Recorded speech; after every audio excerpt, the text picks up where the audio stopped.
Good morning, wrestling fans. Welcome to PWR today. It's Thursday morning. It's February, even March 18th, 2021. You see how I tricked you there with the February? We had snow today, falling in the Fox Valley area. So I'm the man they call Meathead, bringing in the man that suffered through 4 feet of snow last week. It's Matthew Thomas. Good morning, Matthew.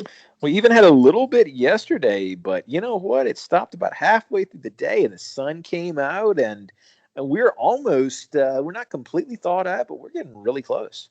Yeah, we had a ton of rain, and all of a sudden, that's the weird thing about March here, at least in Wisconsin, is, a 5-degree difference is the difference between 1 inch of rain or 10 inches of snow. So we had rain for most of the day, and then it flipped over and snow time. So, but none of it really stuck. Again, I know you guys can get into the 60s within a day or so, and we're supposed to warm up to the 50s. So, we're good. The frost line on the ground is rising and rising and rising. So we're good to go. Hey, we got some news here that we want to talk about. But first, we need to talk about our friends over Here's at Collar and Elbow Here's Brand. what I want to say. You know what? As much as I like snow, there is one particular type of snow that's my favorite, and he manufactures some high-quality clothing. Yes. Thank you for the segue. That's where we were going. It was, and you like the way we talked snow and didn't go to Manscaped right away. We went to our friends at collarandelbowbrand.com, brought to you by Uncle Al. Snow, that is. PWR 360 will save you 10% off of all of the latest and greatest in street fashion for the wrestling fan. Over $40 is still free shipping as well. I had my Irish Whip shirt on yesterday for St. Patty's Day. The Buenos Hermanos I got a lot of gear out there as well. I'm rocking my Festus shirt today with the big face and the tongue sticking out, his mouth open. So I love that shirt.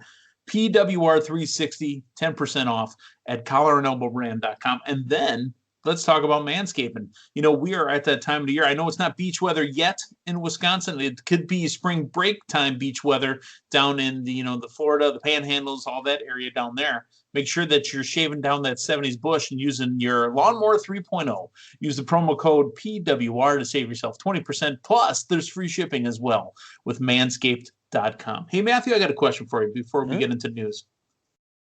Do you watch Conan O'Brien? It's been a long time. I think I sent you a link to one of these before, but he's got a running bit right now where everybody's doing a podcast, and one of the inside jokes of the podcast is how they have to randomly just insert commercials and product placements. And we do this every week and every day as well. But the podcast that he does the most is the one with the Queen Elizabeth and Prince Charles. You got to see one or two. I'll have to check it out. That sounds like that might hit kind of close to home. Yeah, 1 or 2 of the segments, and then the way Queen Elizabeth just segues into product placement every time just blows me away. Conan to me hasn't been as funny lately.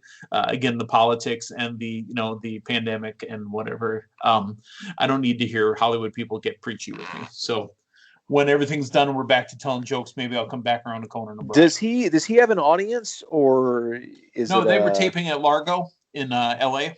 So they were socially distanced. He had some people come to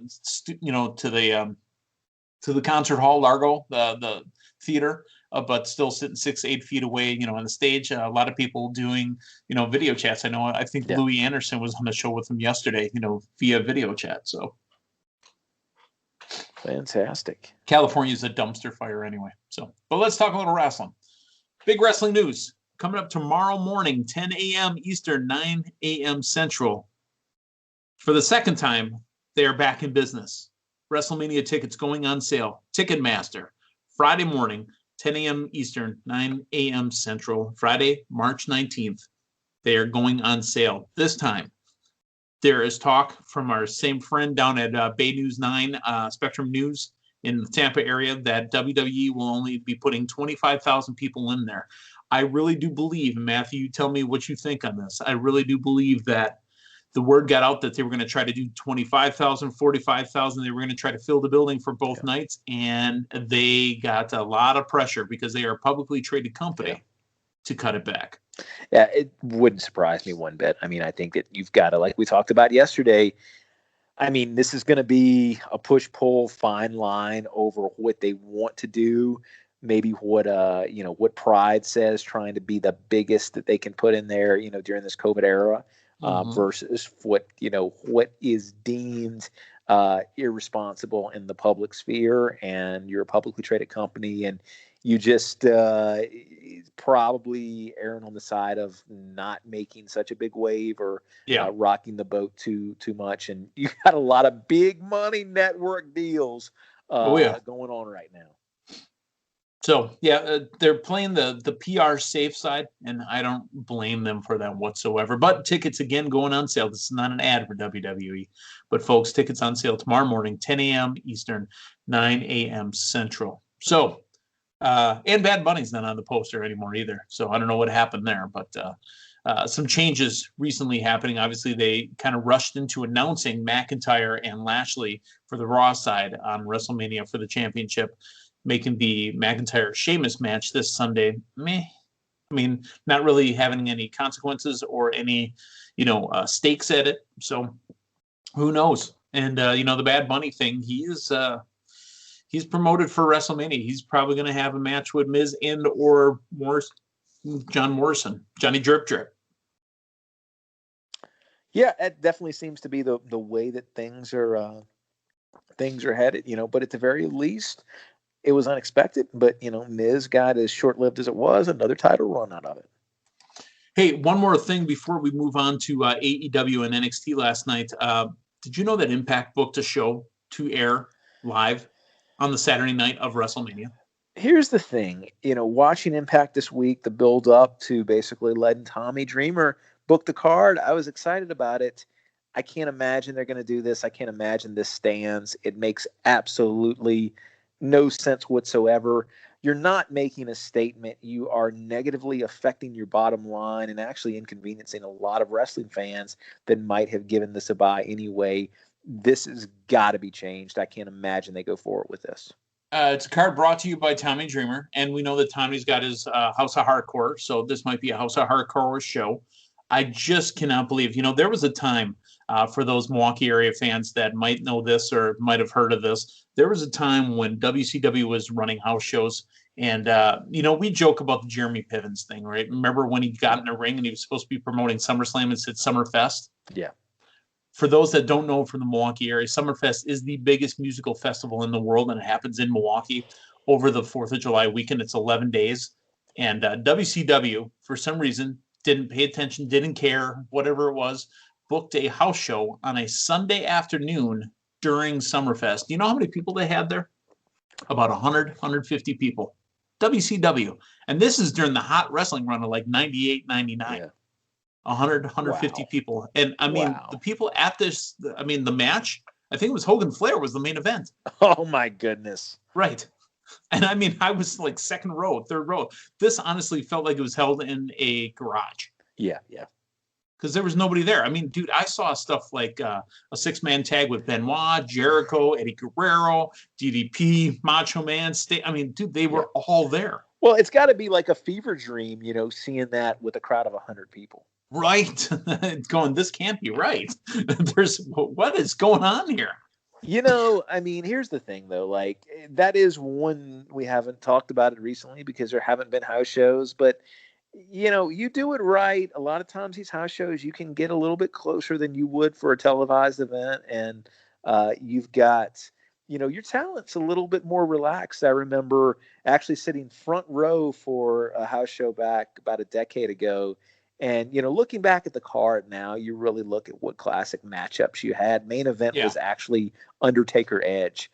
And this would have been 2008, so this would have been after main event at WrestleMania 24. Mm-hmm. But, I remember, I think legitimately Shelton Benjamin's real-life mama, not his TV mama, was about 2 or 3 rows behind this because he's from Orangeburg, South Carolina, I believe. And this was Charleston, South Carolina, so she was in attendance. But, what really sticks out to me was we had an entertaining bunch behind us. And one guy, his gimmick was he was holding up a blank sign. And he would just so enthusiastically hold up this blank sign. And it was Triple H. Man, was it Triple H? Or it was Triple H somebody.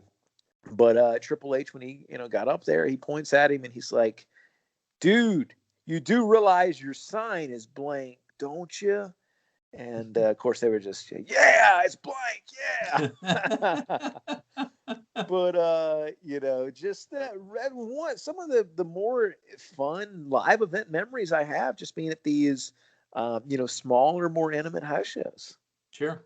Yeah, I've been to, I mean, but again, I believe that was the one that I was at because I've been to WCW shows before, but that was the one that they booked the same day. I just can't believe, I mean, what would the boys be saying? They're not making any money on merch. Yeah. They're not making anything off the door. Who booked that? Mm-hmm. Mm-hmm. So whatever it is. I mean, and again, I think that was the same night as King of the Ring 98 as well. Oh, So they wow. ran a show in the afternoon, and then King of the Ring was that night. Yeah. Yeah, it doesn't make a lot of sense. Nope, does not make a lot of sense at all. Let's talk AEW Dynamite St. Patrick's Day Slam, which made a lot of sense. I thought there was a lot of business done here. Matthew, let's run down the card. We're not going to go over every match, but the Lord of Lucha Libre against the Prince of Pro Wrestling, Penta El Zero Miedo, taking on the American Nightmare Cody Rhodes. I don't think I said his last name correct yet, but he's 5-2 in his last 7 matches. Cody's still taped up after the battle at Revolution 2021. Really what we get here is we get that Cody got just blown over, right? Just got destroyed. QT Marshall comes out at the end way late and says, "Hey, what's going on? Wow. You look like you're hurt. Okay, I gotta go now." So weird. Cody with the win, the roll-up win, but he got beat down pretty hard. Yeah, no, I think it was a great match to open the show, and I kind of liked to see where this QT Marshall storyline's going. He's kind of been that guy in the background, Nightmare Family guy that comes out, and he really hasn't been given any storyline in AEW thus far. And we had a lot of WCW talk today, Matthew. I'll let that one slide. Yeah, well, thank you. So I like this, and I'm always a fan of giving some of more of the mid card talent storylines and something to sink your teeth into, and I like this. So yeah, great way to start the show, and I'm interested as to where this goes. The interview with the Young Bucks and Alex Marvez that got interrupted by Don Callis. It was a setup for something later in the evening, but basically, Cal's going, "Look, you guys are bottom basements. Kenny Omega's outgrown you. He's way up here now, and you're down here in the basement. Where's the Young Bucks, the Nick and Matt Jackson that I saw in New Japan? Think about it. What'd you think of this interview?" I have a hard time getting behind the Young Bucks as sympathetic baby faces. Okay. I just so what do you want them to be? Because we saw them try to be heels a little bit. Is that what you want? It's more believable for me. This is they don't what the disconnect as of late. I feel like it was a lot of wasted opportunity in that feud. With Jericho and MJF, their father got beat into a bloody pulp, and we got some motivation for about a week. But the match at the pay-per-view, it was fine, but I felt like you could have run that at least for 2 or 3 more matches. Let me see them get fired up. They have a reason to fight. They have a reason to be mad. Let me see that side of the Young Bucks. And I don't feel like we really got that. So I don't know exactly what I want from them, but it feels like they have been the perennial tweeners, during their whole AEW run thus far. And I feel like even as baby faces, you're trying to kind of have this snarky tag team. And I don't feel like there's been any duration of a period where the Young Bucks have committed to, okay, they're a baby face or they're a heel because of this reason, because of this reason. They don't necessarily have a lane as far as characters in AEW, and I felt, kind of more the same. And I know they're going to try to play this storyline out of, okay, where do they fall, in all of this. But I mean, you go back just a handful of months ago when, they're super kicking Tony Schiavone, and you never have them kind of stick with this. They kind of run up and down the middle of the road, don't they? Yeah, they do. Kind of Martin Lawrence style in his underwear. Mm-hmm. Well, hey, Jade Cargill got her second ever match, because remember, her first match was actually the one with Shaquille O'Neal. She had never had a match before. She's taking on Danny Jordan, and there was a little stat that popped there that said Danny Jordan hasn't wrestled in over 400 some days. Yep. I don't know if you saw that. No, but I think this is what Jade needs right now. Feed her enhancement talent and, get her on Ones TV. that can call the match. Yeah. And kind of cover her. Yeah. Yeah. Get people familiar with her.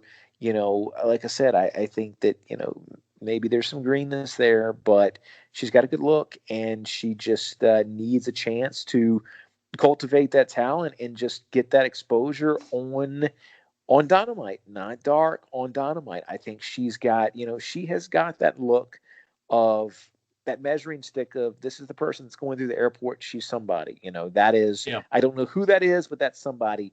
She's got that. She doesn't blend into the background, and I think they need to run with that. Absolutely. Let's kind of run through. I didn't realize that we had spent so much time at the beginning here. Let's kind of run through AEW, but I do not want to skip over MJF, Tully Blanchard, Shawn Spears, Wardlow, and FTR, explaining that they are the pinnacle. The pinnacle is the name of this group. Your thoughts? The show opened with these guys hopping off of a plane into a limo, thinking, it's very Four Horsemen reminiscent. That's what they're going for there. Everybody looks sharp. This is a sharp stable. Tully started the promo and then handed the mic to MJF, a passing of not a literal torch, but a literal microphone. This is the MJF we need to see. This is the MJF that needs to be the representative of AEW. I felt like AEW really took it up a notch and really went back into being, we'll get to NXT a little bit later, but it seems like in recent weeks, it's been kind of neck and neck competition, or NXT coming out ahead, and absolutely nothing against the NXT product that I'm thoroughly enjoying. But last night, I felt like we went back to really what I felt when AEW initially started. We've got a full-blown competitor to WWE, to WWE Raw, to WWE SmackDown, going up against WWE's wonderful and very talented developmental territory. I felt like we got that again last night because AEW busted out the big guns, and they put MJF in that front and center role where he should be. He is that person that you can hang your hat on for that company, that can be that face of that company, that is that future of that company. And they made it known and they made it prominent that they have got who is most likely the best heel in all of professional wrestling right now. And they've got him in a prominent role, and that's what they need to run with. Okay. It looked fantastic. Let's talk Christian Cage, because he did talk. We suggested maybe he says nothing, but he didn't. It was a backstage interview. Long and short of it, Champ Kenny, you're on borrowed time. I need to get some wins, but trust me, Kenny, I'll see you down the road. He goes, I am the workhorse in professional wrestling. If anybody's forgotten about that in the past 7 years that I've been gone, the second I step foot in the ring in AEW, you're going to remember pretty damn quick. So, hey, there you go. Yeah, the thing with this is we're only 2 weeks in, but I'm a little bit concerned they're going to go the Miro route with him as far as gimmick goes. It's Christian Cage. He doesn't necessarily need a gimmick. This whole moniker, when he appeared on the screen in his intro, it's how good of a worker he is. And now we get his first promo. He's talking about how good of a worker he is. It doesn't do much for me. It feels like a stale attempt at a gimmick that's not needed. And it's, good worker. It is a term that is industry lingo. I don't like. Well, he didn't say it was a worker. He said he's a workhorse. Yeah. I just, it feels. And his T-shirt says "Outwork everyone." Yeah. It feels like, he's saying, I'm going to try my darndest. Okay. I'm going to try my best. I'm going to give it 110%, which there's nothing better than 100%. If you say 110%, that's stupid. It feels unneeded. It's, hey, this is Christian. He's a legend. set his sight on Omega or set his sight on whoever. Don't try to explain to people who don't know who he is by talking about how hard he works.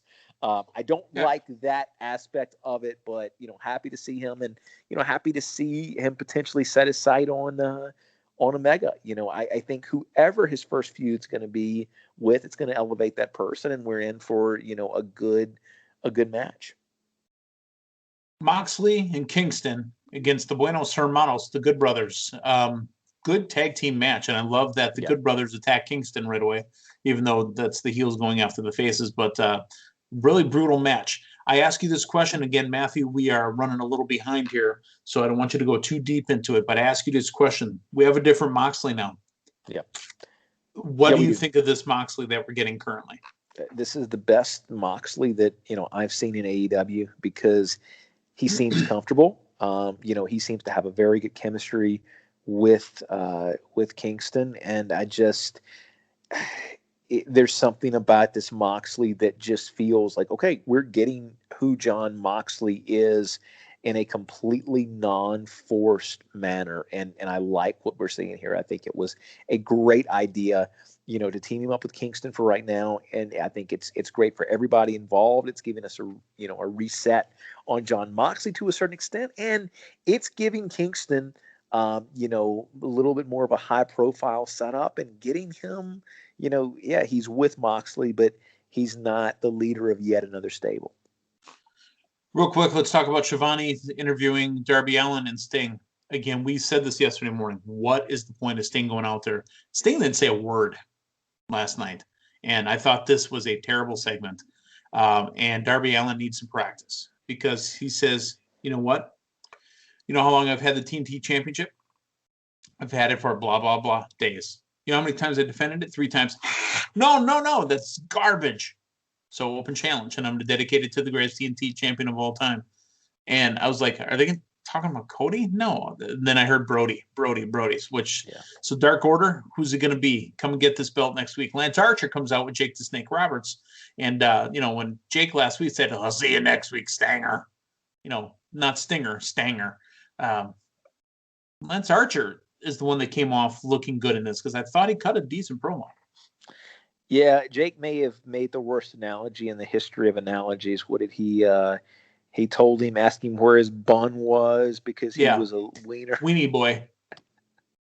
Yeah, why don't you go back, crawl back in your bun?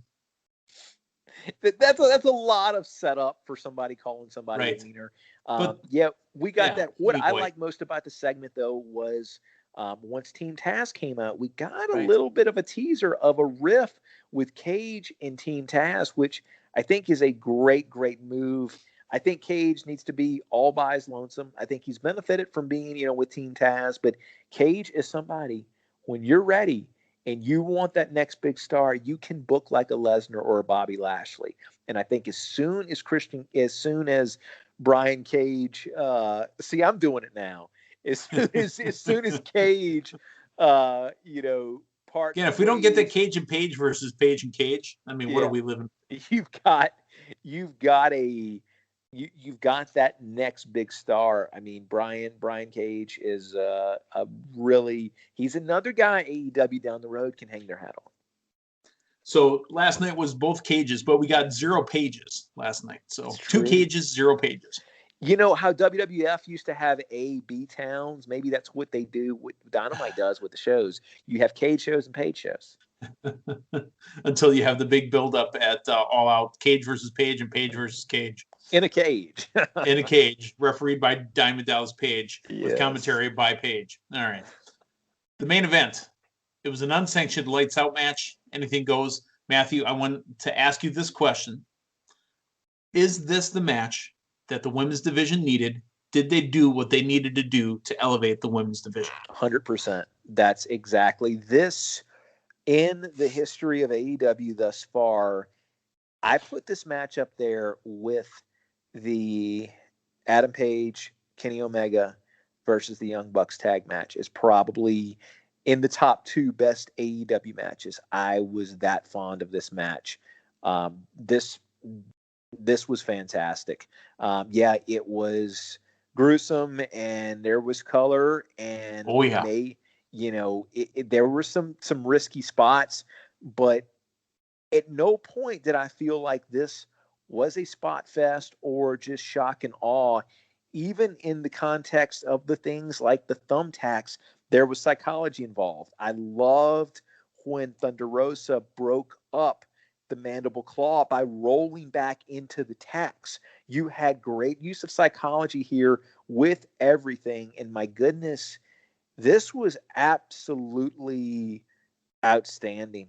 And I think what happened here, I think it served as good a purpose as it could have been. I'm not sure who got over more in this. Thunder Rosa picked up the win, but I think this elevated Britt Baker to another level. I think my perception of Britt Baker thus far has been, she does a great job in ring. The gimmick is interesting, but there wasn't that match that I have seen that's like, okay, this is her match. And this was the match for both Britt Baker as well as Thunder Rosa.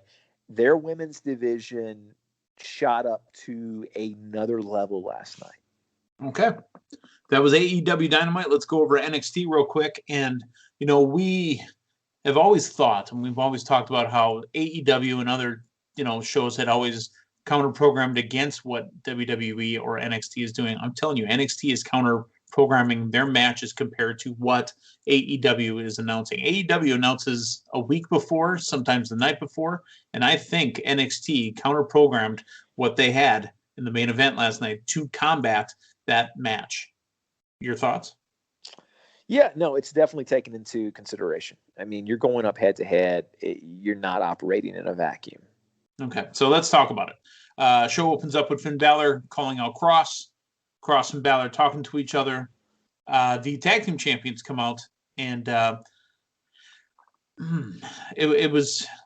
Here's the thing: when she comes out and she starts talking about how I see gold on both, I mean, please, because I still have Vietnam flashbacks when it comes to WrestleMania opponents becoming tag team partners, becoming tag team champions. Cena, Michaels comes to mind, HBK.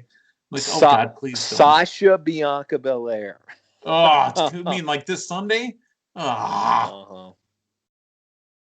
Yep. Scarlett says, I see both men draped in gold. So they got a tag team match. So it was going to be Karrion Kross and Finn Balor taking on the tag team champions of Lorcan and Birch. I think it's lazy booking in every case. Super lazy. Yeah, and it's they go to that well so often, and I just don't know that it intrigues anybody. Nope.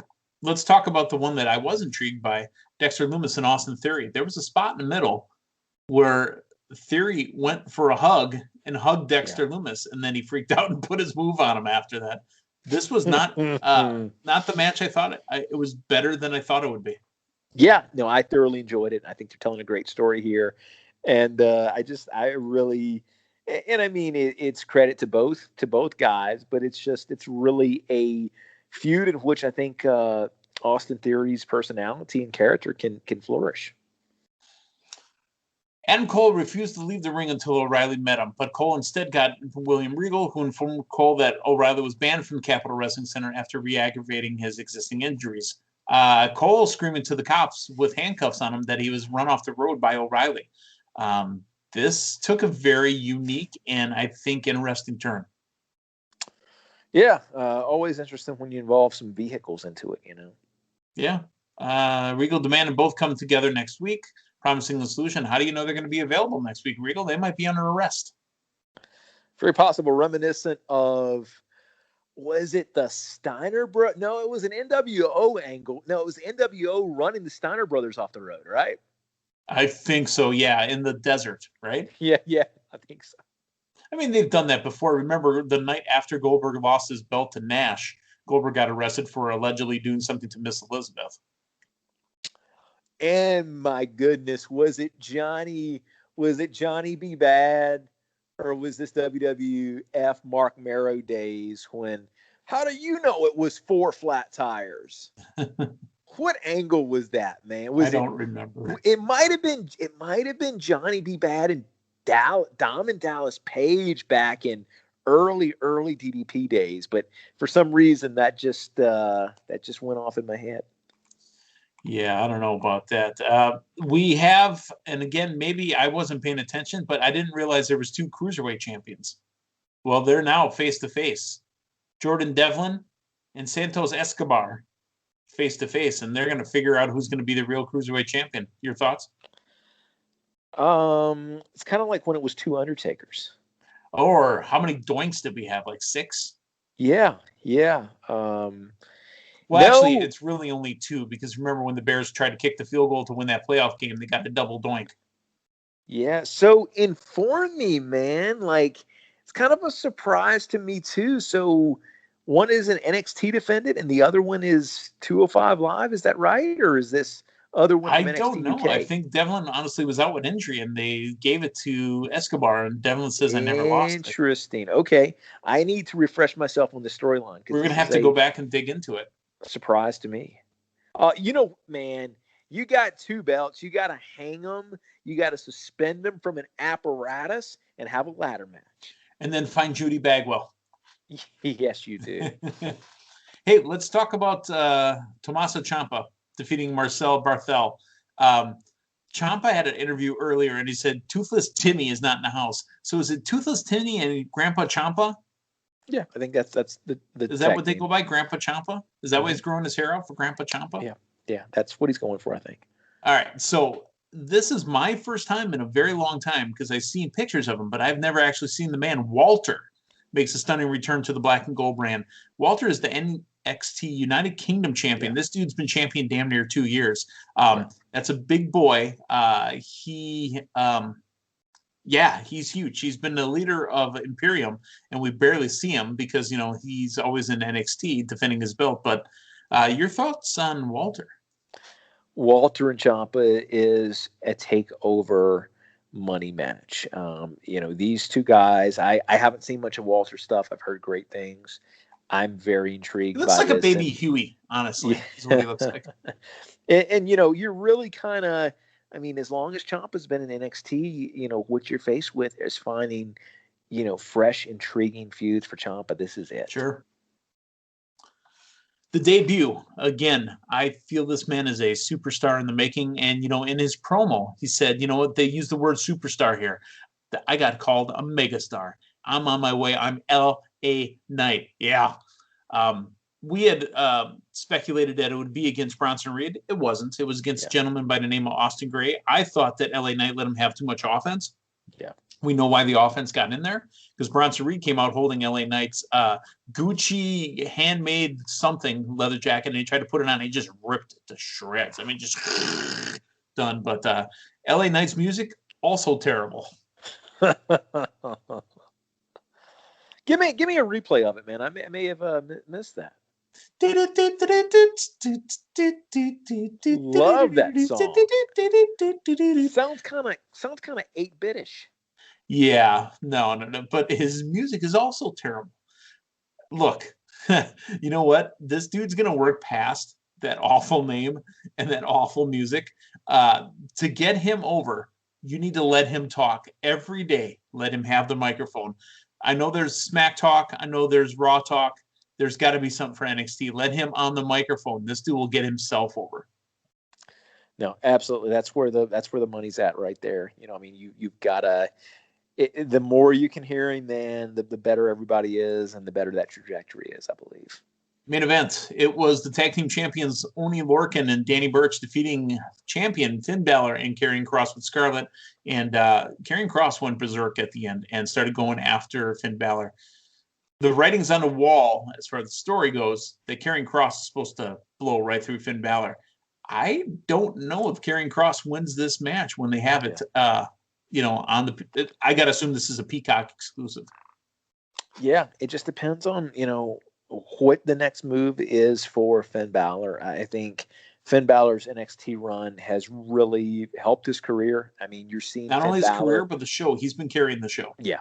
You're seeing him on top. And his title defenses have been absolutely extraordinary. And it's really, it's really reminded everyone, I believe, how great a Balor match can be when you're actually seeing him be able to have that match tell a story and not just kind of be, relegated to a quick, 5-6 minute mid card Raw match. So I think that, I mean, if you're ready to pull the trigger on potentially Balor, because I think that when Balor loses the title, I think he needs to go back up immediately to the main roster.